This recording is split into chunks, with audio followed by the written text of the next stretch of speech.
అనుకోకుండా కొన్ని సబ్స్టేషన్స్ తో పవర్ షార్ట్ కావడం వల్ల సర్క్యూట్ కావడం వల్ల బ్రీచ్ అయింది.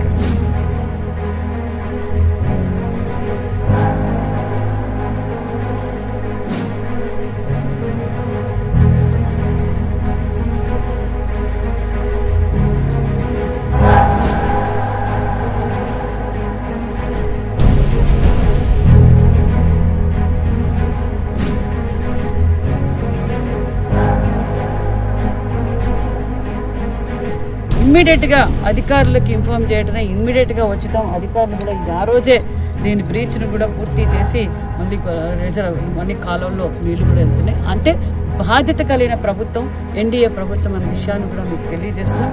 గత 5 సంవత్సరాల్లో కనీస మరమ్మతులు కూడా చేయకపోవడంతో మరి గొల్లపల్లి రిజర్వాయర్కి నీళ్ళు అయితే వచ్చాయి, కానీ ఈ కాలువలంటే